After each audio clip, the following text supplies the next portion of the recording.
In the late 1970s, Don Shire began his relationship with the Yanomamo, who lived deep in the rainforest of Venezuela. His friendship with Shoefoot, chief of the village of Coshaloateli, or Honey Village, has spanned those years even to the present. The Yanomamo are recognized by anthropologists as the most primitive culture known living today. Complaints are often heard from anthropologists about the damage missionaries do to the Yanomamo culture. Rarely do the Yanomamo ever have the opportunity to speak for themselves. In June 2001, Don Shire and his son Andy embarked on a 300-mile evangelistic canoe trip into the interior and unreached villages of Shoefoot's youth. Towards the end of that trip, Don asked Shoefoot to share his testimony for you to see and hear. A former shaman, Chief Shoefoot, talks about his journey from witchcraft and demon worship to his faith in God. Missionary Mike Dawson was there to translate and has verified that all you are about to see and hear is as it was told that afternoon by Shoefoot. Shoefoot, who now goes by the name Bautista, which means Baptist, refers at times during his testimony to Joe. Joe Dawson is the missionary that was able to help Shoefoot understand who God is and why he sent his son to earth. The following presentation is a true story from a man whose life has been radically changed because of Christ. I'll never go back. A shaman's story.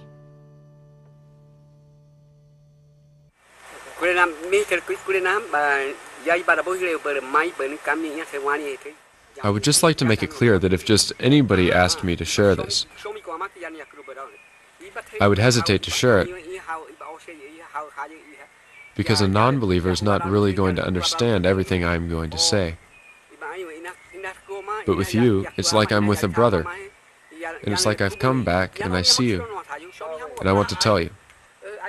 It's like your family, like your father or your younger brother, older brother. You've been around, you've been doing a lot of stuff, and you've come back and now you're excited to share with your family what you've been doing. That's how I feel with sharing this. Because I consider other believers in Christ to be my family, to be just closer than my family, then I'm not afraid to share this, and I'm not afraid to really let people know exactly how it was before. When another Christian asks you about your old life, you can figure that he had the experiences where Christ changed him, and he knows what change you're talking about. So you have a reference point to start with so you can share what Christ has done, knowing that you're going to be understood. So if a non-believer, just anybody, comes up to me and asks me about my old ways of life and what I was like, I really, like I said, would hesitate to tell it, because I think, well, what do you want to know that for? Why do you want to hear that? I'm not interested in just telling for fun, or just to make people amused, amuse people, in other words. Like I said, I consider you all to be my family, so I don't hesitate in telling you. When I see people, other believers from faraway lands where your father Joe was from, then I know I can share in what I want to share, and I'm happy to see you and happy to share it. But some people, you see their spirit, and it just isn't friendly, and it's like you're looking at an enemy, and that's how it is with non-believers when they want to just hear you. When I traveled in your country, I saw everybody, and people were friendly, and although I was far from my home, far from my wife and my children, I would get very sad. Then I remembered the fact that I was one in my spirit with my friend, and he's my family, and all you too. And then I was happy to keep going. So now I'm happy for this opportunity to share my testimony with you all, to share what God has done for me so that you all can listen also to what I say and think, yeah, that sounds right. And that's what God did for me too. The change that he's talking about, yeah, I know that change. And you can say that to yourself. As we've been traveling back up this river, and I've been thinking about the old life, and where we traveled from and the way that my people came, it's brought back a lot of memories. And I think about my childhood and how I was first becoming. Because at that point, I didn't know anything about a God, and the only things I knew was the things that my Barakaba, my elders, were teaching me. And I just think that they were right. Everything they told me was right. They were my authority. My early life was filled with taboos, things that I couldn't do. One of the things they told us was that, don't be a pig, don't eat hard. And I listened to that. And then as I got a little older, they began to tell me that even though I was still too young for most people, for most children to start drinking the bones of the dead, that they could see in me that I was somebody that was special to the spirits. So I needed to go ahead and start drinking bones, then so that it would make me more susceptible to it. And even so, at a very early age, I began to drink the bones of our dead. I was taught to drink bones at an early age, and one of the reasons they do this to people like myself is so that we grow up with hate, with the desire for revenge. Bones are never given to you to drink so that you like people or learn to love people or be real friendly. It's to make you always desire revenge, and you begin to dislike people and to hate people. So I drank the bones, and along with the drinking of the bones, they began to blow dope up my nose. And that was to make me susceptible and to make me easy for the spirits to contact. And not just anybody would blow drugs up one's nose like that. It would be the master, the head shaman, who would do it. And he would say, I'm doing this to give you my breath.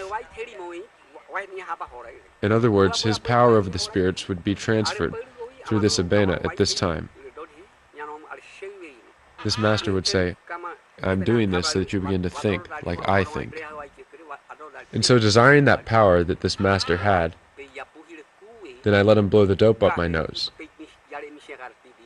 This is how they taught me then, and this is how in so many other places they are still doing it even today.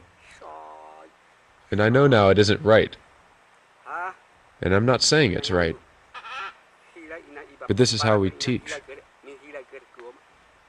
And they teach you so much saying, don't do this and don't do that. And looking back, so much of what I was taught was strictly given to me so that I would learn not to like men, but to hate men.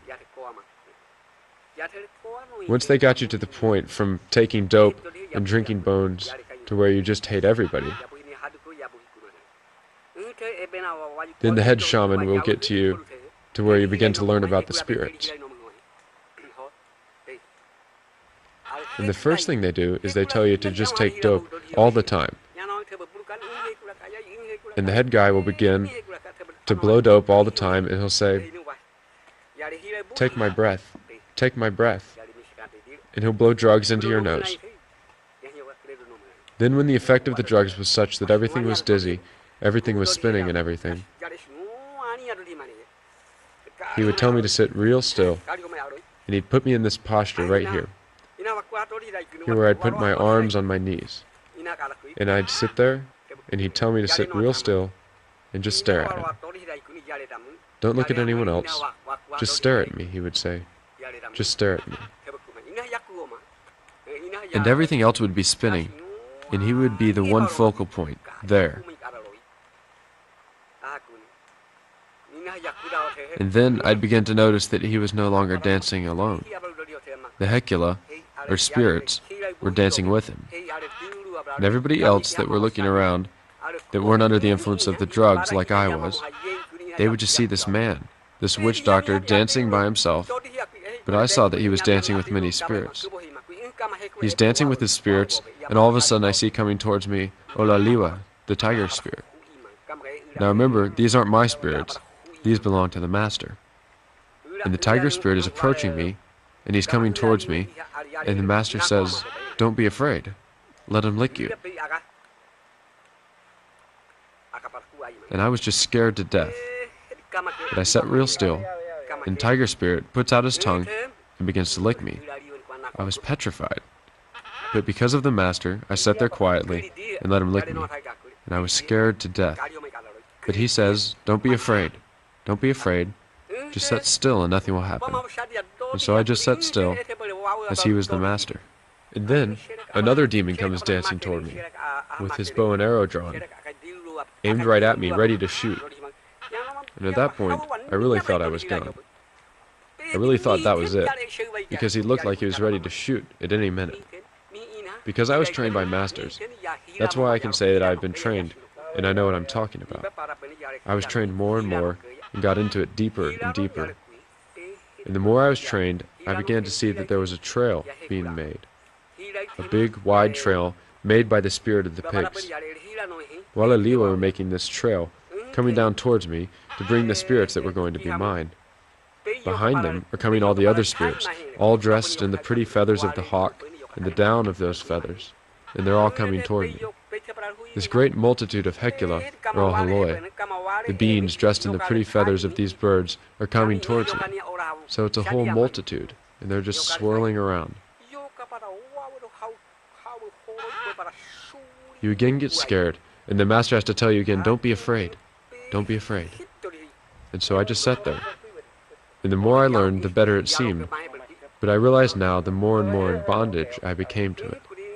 And yet, looking back at everything, it all seemed so true.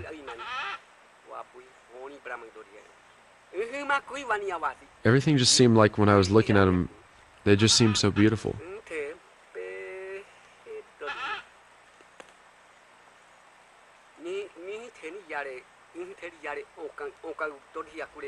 There's a lot of the teaching and training process and initiation stuff that I can't share right now. There's just no way I could tell it. Everything that they did and everything that happened.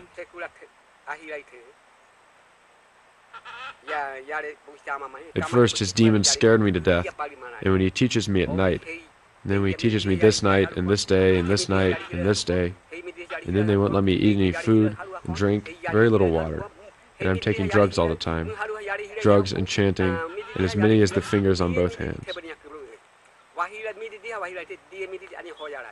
And then I remember hearing them say, "Don't eat," and so I can't eat now. And then they teach me in the daytime. They teach me at night. It's just going on and on until there seems like there's no end, no day or night. With all the chanting and taking dope, I couldn't sleep at night either.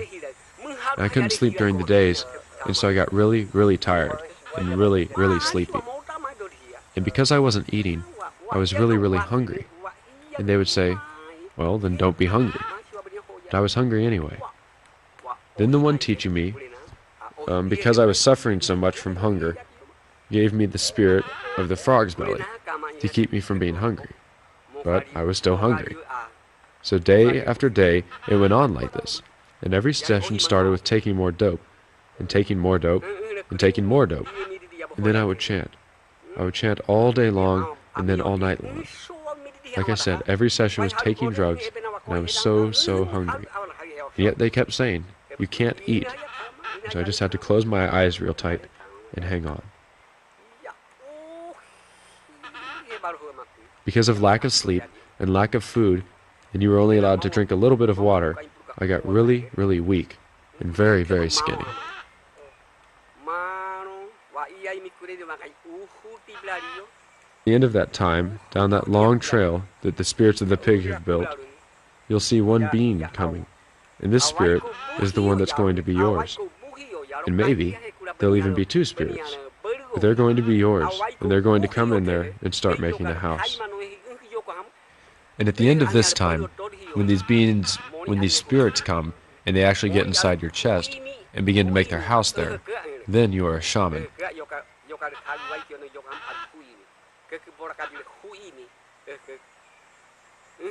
There are different house builders.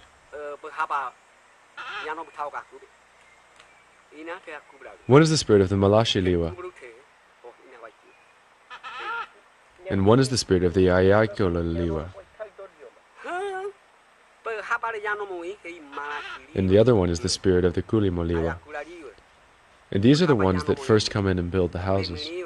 As these house builders cut up leaves for building the house, that they're building in your chest for the spirits, more and more spirits slowly begin to appear and to come in.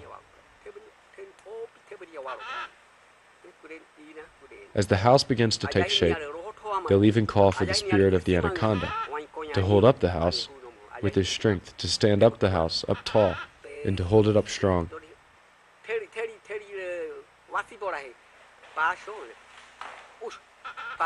While your house is still taking shape, the master won't allow some of the spirits to come.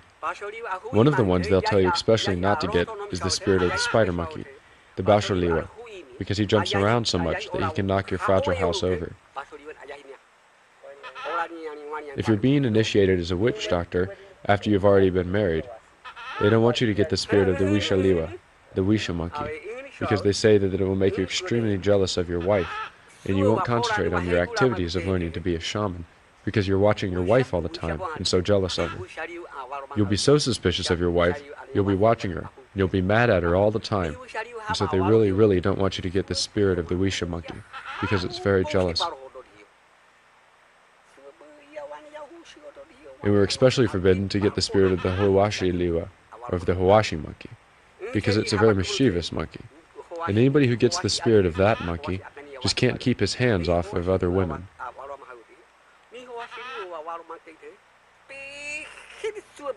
They were telling me all these things to watch out for with the spirits of the women, but as I didn't have a wife, I didn't figure I had anything to worry about.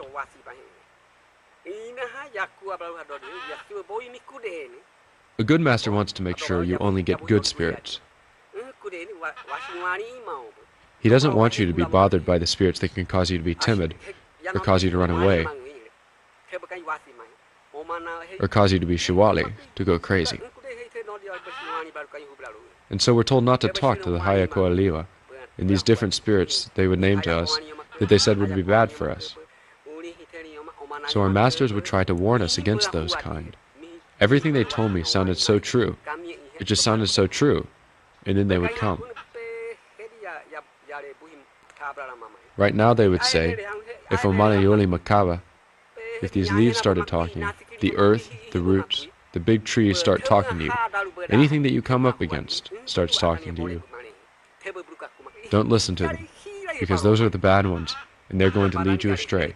They'll make you so you can't talk.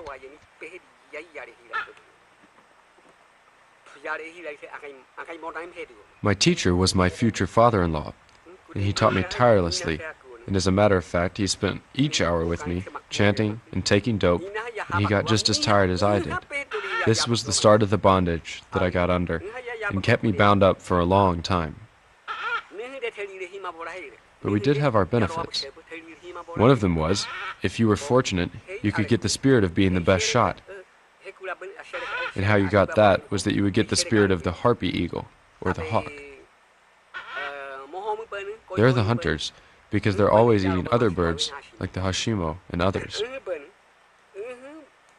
And they would come and give you an arrow, and that arrow would make you a very, very good shot with the bow and arrow to get animals. With these spirits to help me, it didn't matter if it was in the morning, or in the middle of the day, or late in the evening. Whenever I went out, I could always be assured of getting plenty of game, because I was well taught, and that's why I can say I've been taught and I know what I'm talking about. The masters were very pleased with how I was turning out, and as I was maturing in the spirit world, and getting more and more and more wealth and power in the spirit world, they were really pleased, and they kept telling me, well, when you get a wife, and when you have children, you're not going to have to worry about their health, or what's going to happen to them, or who's going to protect them, because you're going to be able to handle that, and you're going to be able to protect yourself and your family. My master began to put more and more responsibility on me, even telling me that when he was gone, I was fully qualified to take his place. And more spirits began to come to me, and more came. And they began to come in such numbers that it even became frightening to me. You could see them coming from far away, and they would come almost as an avalanche, as huge rocks falling off of cliffs. You know, they were coming in such numbers, their presence began to overwhelm me and almost crush me, like I was being crushed under all these rocks. Everywhere I went, the spirits began to make themselves known.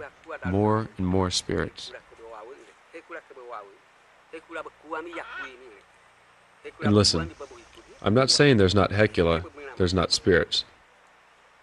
There are Hecula, and it's easy to go into bondage to them. There are spirits, and they are deceivers, and they love to deceive. There are many different classes of spirits, some that live way up high in the rocks, some that are the spirits of animals, and some that are just there. We just call them Kuabawa. They're hanging around everywhere, but there are so many spirits that are just haters. They just hate everything, hate everybody. And if you get one of those spirits, oh, you're going to hate everybody, and you're going to go around and just kill children, because you just hate everybody. And as a shaman, you're supposed to heal people. You're supposed to heal people, but if you have one of these hater spirits, when everybody's back is turned, you'll be secretly killing the children. These spirits are so dangerous, and I know what I'm talking about. And I recognize them, and I see them, and they're just haters, they're very dangerous, and they don't want to be seen by people. They just hate everybody.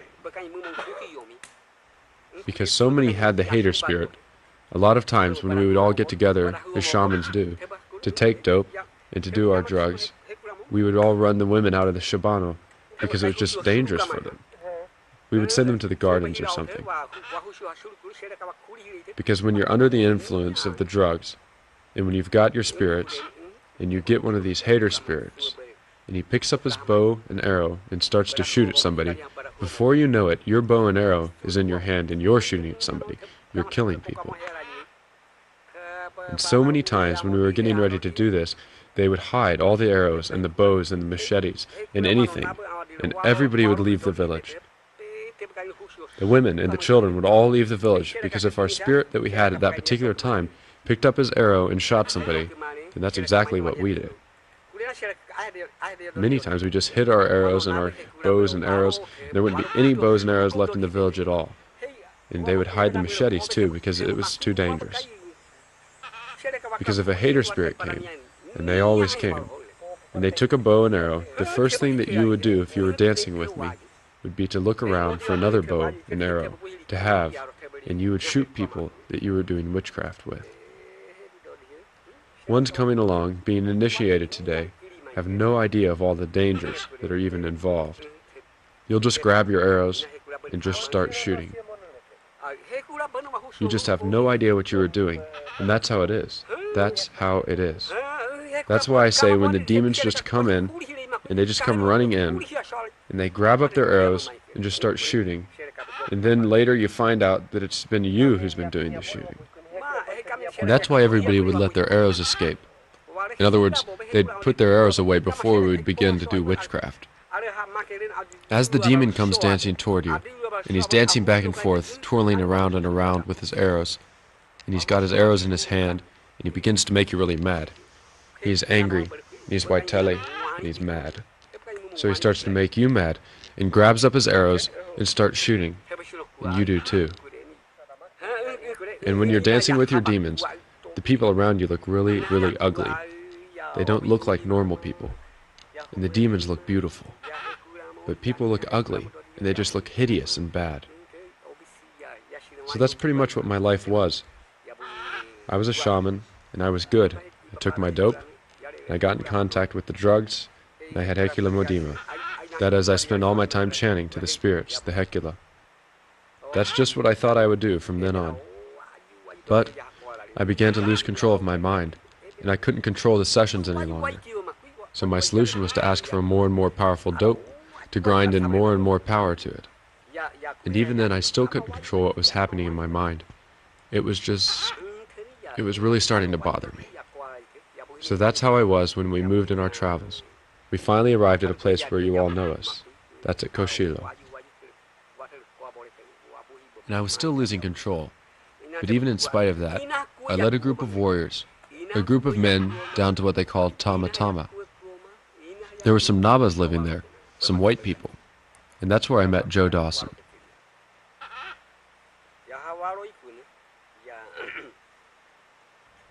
We went down there, we paddled down in bark canoes, and we had to walk home just along the bank through the jungle. And I really lost control then, and I was afraid that it was going to be so bad that I was just going to lose myself in the jungle and never be found again. So I told the people I was with, I said, "Hurry, hurry, you need to get me home to the village because I'm really bad." But they started trying to get an armadillo out of its hole. And while they were there, I just took off by myself, and I just ran and ran and ran until I finally collapsed. And I didn't realize it, but there was a big honeybee tree next to where I had collapsed. It was so big that it had multiple openings, one here and one above it. And as I was lying there unconscious, and these honeybees began to crawl all in my hair, they began to bite me and pull my hair like they do. And I finally came to, and I didn't know what it was. And I started scratching my head, and I realized I was next to this honey tree. So I moved. And then that's where, while I was sitting there trying to get the honeybees out of my hair, is where the guys finally caught up with me. "There's honey there. Eat it," I told them. They did. Then they got me back to the village.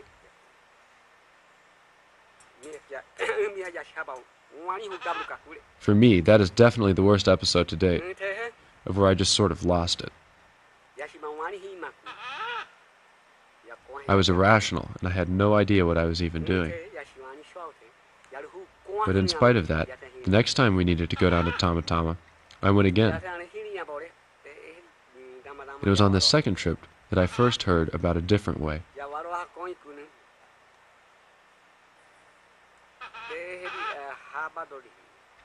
There was a young, I think it was a Guahibo boy, living with Jim Barker, and he had learned a little bit of Yanomamo.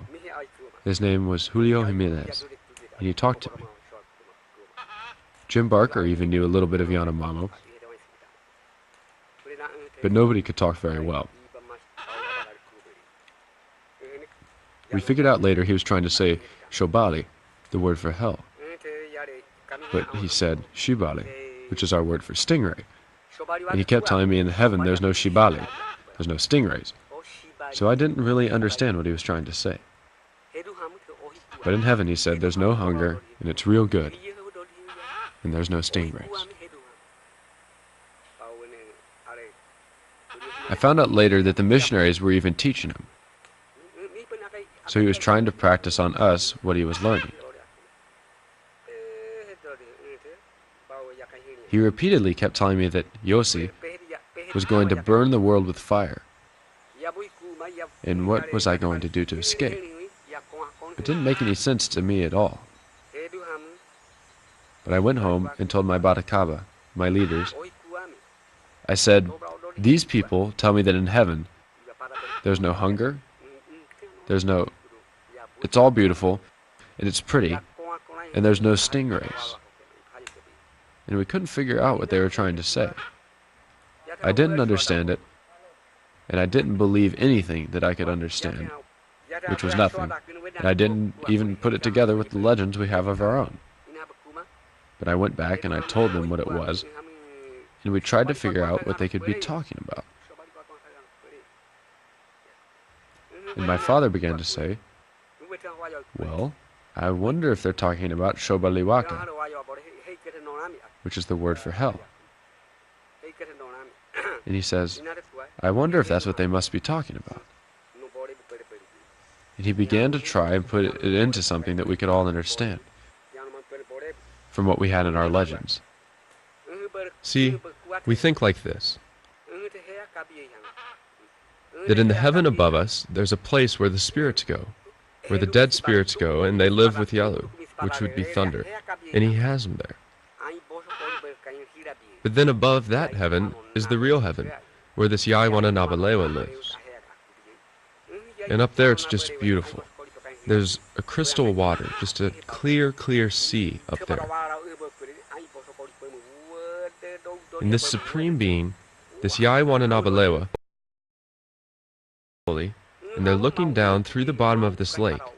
It is so clear that they can look right down through it and see the spirits of the dead.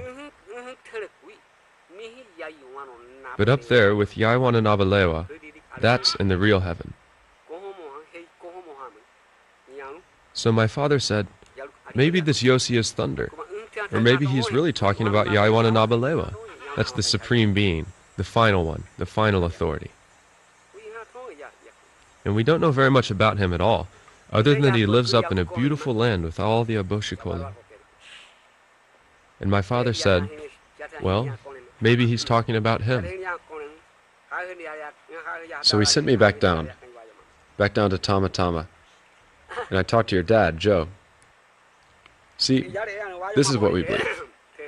If you're a real stingy person, then when you die, hell is down here, and the trail to hell is real wide and real flat and smooth.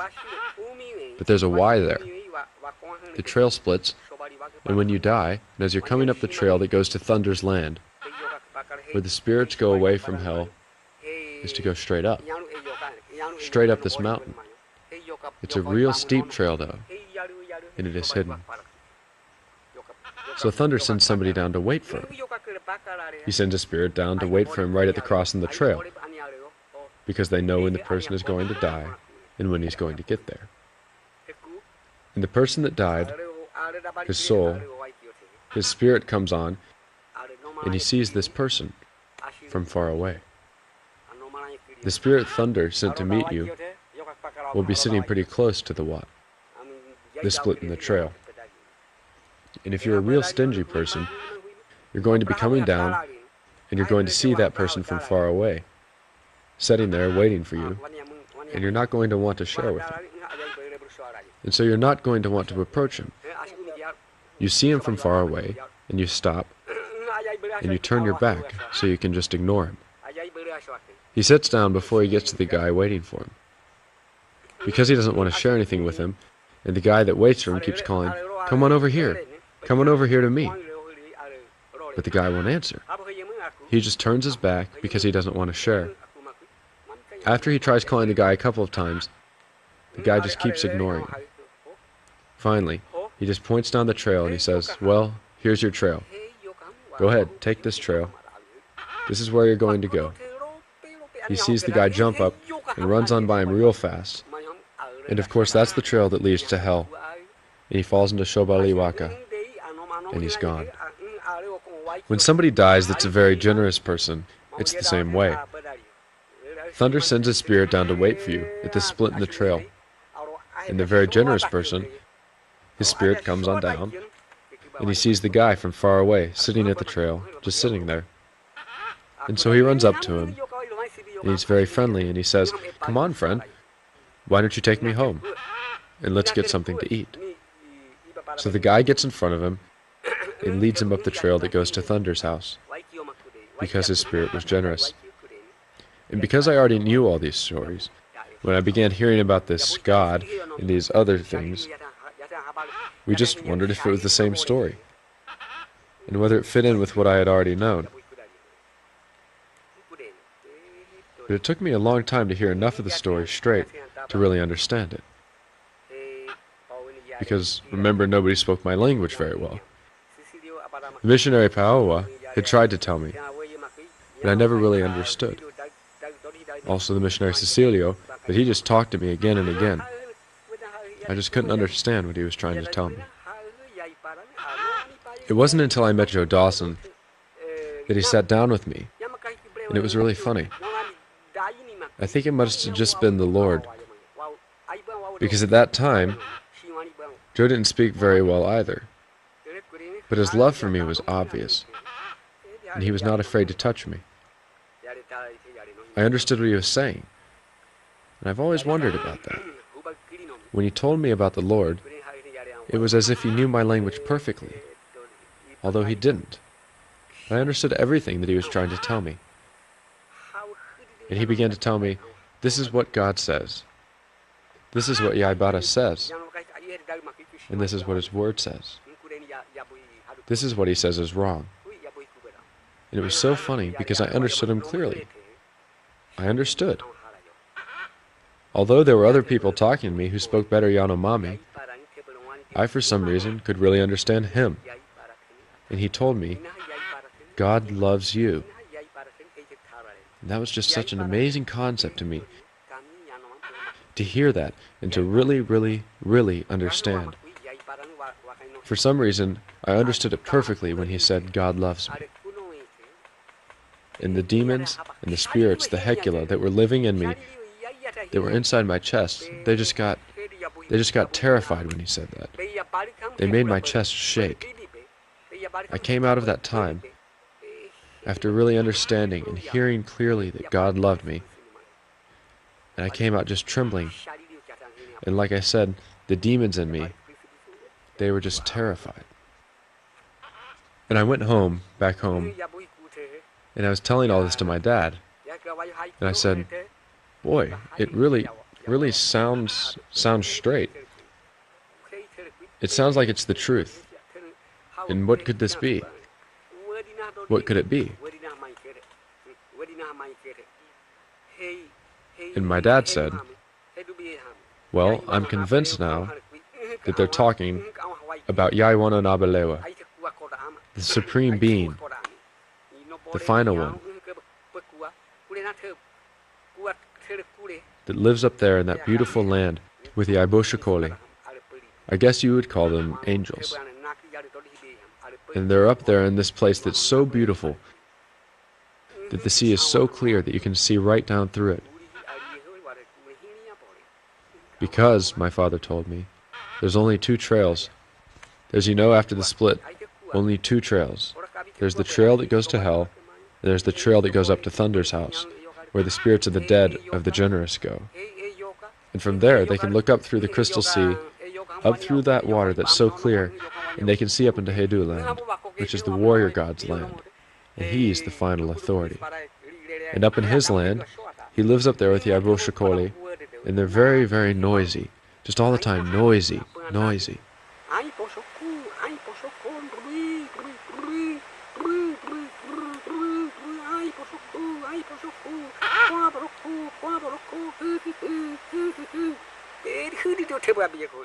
I know now that God's word says that they never stop praising him.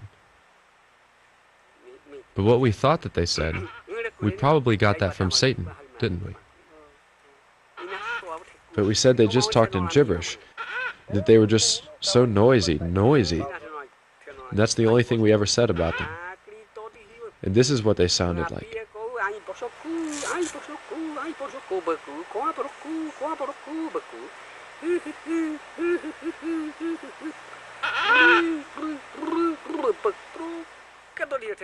That's the only thing that's up there after that. And my father was convinced that this Yosi that we were talking about was the Yaiwana Nabalewa. And as I began to hear more and more, I sat with Joe every day, and I talked with him. And as I began to understand more, we would sit and talk, Joe, Millie, and I. And it just seemed like each time we talked, they would peel away another layer of something that I had. And everything that I had was things like taking dope and drinking bones of the dead, and my spirits that I had, the many, many spirits that I had, and my tobacco and the Wayamo chants. But as I began to see what God's word said, and my spirit began to be opened up to what I was, and I had so much. There was the dancing and the chanting and so many, many areas that I had hidden. But as my spirit became more and more open and I understood more, Joe and Millie told me, they said, we're going to pray for you. And they each put their hand on me and asked God to open my spirit so that I could really see. And he especially prayed to have me released from the power and the bondage of the demons that I was under. And I just began to tremble all over and shake. I think that prayer really terrified the demons. It was at that time that I began to slowly feel like I was being untied. But after that, I would go down out into the jungle by myself. There was a real quiet spot out there where there was a huge tree that had blown over. So I'd go up in that tree and I would just sit there by myself and think. And I would try to talk to God myself. I was still too afraid to even talk like this in front of Joe and Millie. When I'd get out there by myself in the woods on top of that big dead tree, and I'd tell Yaibada, I'd say, "Boy, God, what I'm hearing sure sounds good. It really, really sounds like you're somebody who can untie me and give me freedom. But I don't know. I just don't know, but it sounds really good."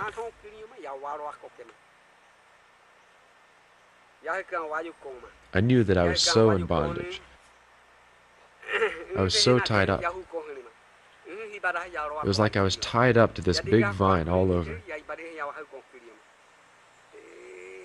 And so I told God, I said, "If you want to help me, then that's what I need. I need someone who can untie me from all these vines that have me all wrapped up." And then after that, I would go back and I would listen some more. And we would talk some more. And then I'd go back out and sit on my tree by myself again. And we would do this day after day. I'd go back out to my tree, and I would just sit out there, and I would tell God how much I was suffering, and how much in bondage I was, and how I had totally lost control. And slowly, I became aware of all the things that I really loved. Oh, like my tobacco. Yes, sir, I really loved my tobacco. You know, a lot of people here still have a lot of trouble with tobacco. And I love taking dope. Having dope blown up my nose. And I love drinking the bones of our dead. These were all things that I think God was showing me, that they were things I was putting first, that were wrong, and that they were in control of me. But yet there were things that I just loved to do. I admitted that all these things that I had, the women, the chanting, the singing of the songs, the singing of the spirit songs that I knew, I was ready to admit that they were wrong. But one thing I wanted to hold on to. I did not want to give up. I just wanted to hold on to it. That was mine. The one thing that I wanted to keep was, see, I didn't have a wife, and I was sharing the wife of a headman in the village. I tried every way I could think of to rationalize how this could be not such a bad thing. I mean, after all, I was willing to give up everything else but this one thing. This one thing I wanted to keep. So I went back out to my tree, and as I sat there, and as I was talking to God, I said, "Father God, show me the things that are in my life that I'm still hiding. And this one thing that I want to keep, surely it's not that bad. And I really want to keep this one thing." And yet as I sat there and I was thinking about God, and as I was speaking to Him, He told me that that one thing was sin. And that I couldn't keep it. This one thing that I had rationalized in my mind, this one thing that I had, it was the one thing that I needed to give up the most. He showed me that He does say, "Thou shalt not commit fornication." And he also says, leave somebody else's wife alone. And I was guilty. And he showed me that this was an area that I had to get rid of. I had smugly thought that I was okay, but God showed me my heart. He showed me that that was still there, that it had to be gotten rid of. Then I kept thinking back. Well, maybe I'd go back to doing or some of the old ways. So as I kept going back and talking with God, I became very serious about looking at sin the way that God looked at sin. So I kept asking God, God, show me my heart. Show me the things that are wrong to you. Show me the things that displease you, so I can get rid of those things, so that I can please you. Finally, in desperation, I told God, God, just make me like a little child. Make me like someone who has never ever sinned again. I don't want to have anything that's between me and you, so that your word can really grow in my heart. Then I can begin to spread your word and make it grow with my people. So slowly, just like I asked for it, it began to happen in my life. Like when you eat and you toss away your scraps. After a while, you'd never go back to them and eat your scraps because it gets dirty. The things in my life that God began to expose me were just like those konosikaba. Looked like those scraps that were just filthy, dirty. So I would challenge you, if you really want to have a close walk with the Lord, you need to get alone with God and just ask Him, God, show me the things in my life that you don't like. Because you know what I found for myself was as long as it was me doing the examining, I could always rationalize, and it was okay. But when it's God showing you the things in your life, He shows you the truth, and He exposes you for what you are. The more exposed my life became, the more God showed me layer after layer that had to be peeled away. The more and more spirits began to flee, and they just began to flee in panic, to get away, as God's word penetrated into my life.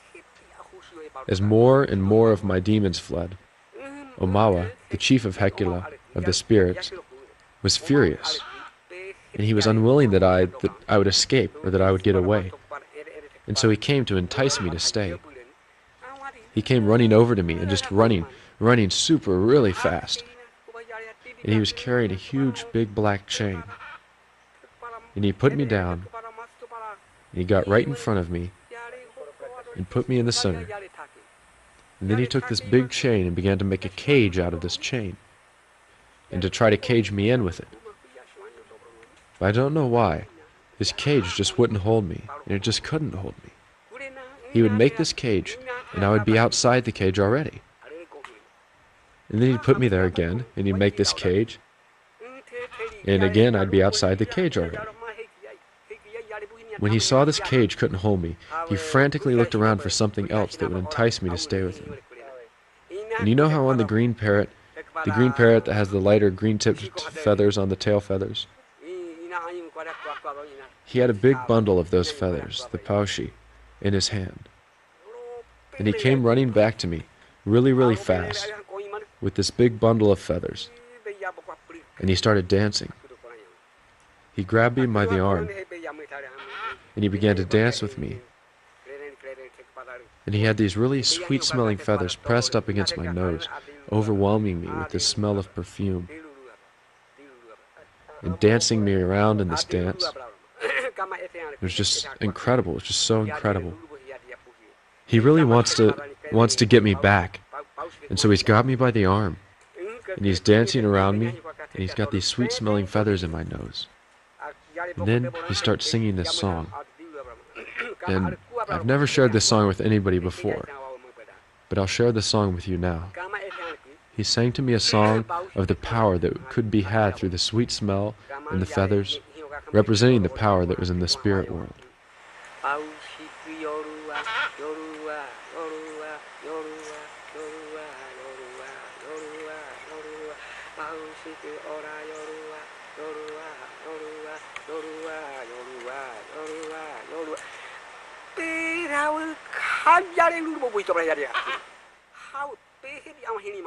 Well, it was such a beautiful song. It was so enticing, and it sounded so good. And he was so convincing. And that was the song that he made his final attempt on me with. And just as he was saying that, and singing that, and dancing with me, just right there, I mean, it was all of a sudden right there. I didn't look over and see it coming from far away. It didn't come from there. It didn't come from here.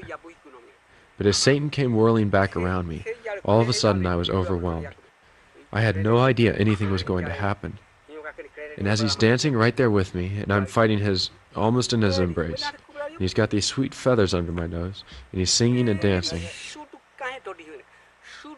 what happened was, there was just this incredible light. Just a bright, white, indescribable light, standing right there beside me. Something grabbed me and just literally pulled me away from the embrace of Satan. In a voice I heard clearly, I heard a voice saying, "Get away from him, he's mine." And Omawa turned and fled, just as hard as he could run. And a couple times, he looked back as if he wanted to come and make an issue of it, and wanted to come back and fight. But the terror on his face was real, and he ran away. And to this day, I've never been troubled by any demon presence or anything since that day. That was the final time. And since that day, I've had the continued indwelling presence of God's Spirit in my heart.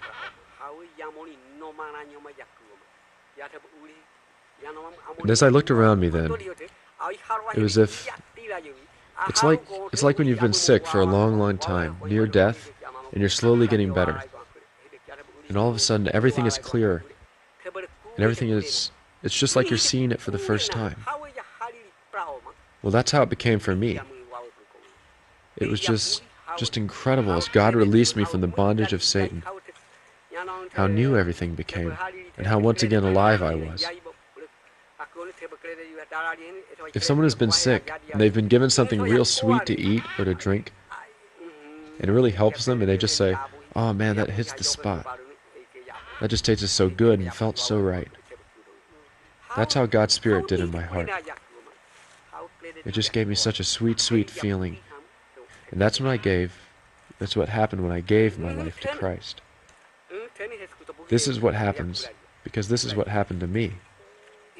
And I'll tell you, I'll never go back to that old way of life again, even just to tobacco. I would never go back to the things that I did in my childhood. I would never go back to it, to the drugs. I would never, ever allow drugs to be blown up my nose again. I don't want to grab a hold of any of that kind of stuff again with my hands. I'm serious. So what do I say? I say, "God, please protect my hands." And even though I'm old now, I still tell God the same thing. I say, "God, protect me. Keep me from it, from evil. Protect my hands. Keep me from grabbing hold of something that is evil."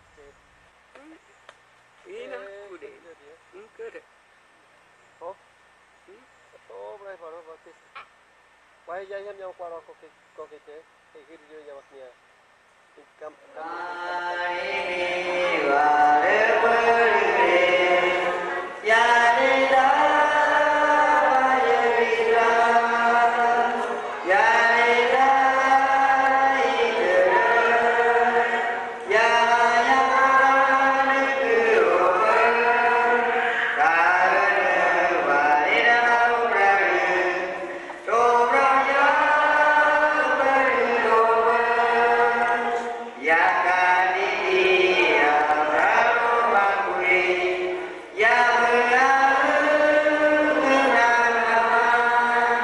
50% of all profits from this video are designated to a special fund to sponsor Yanomamo Christians in evangelism to their own people.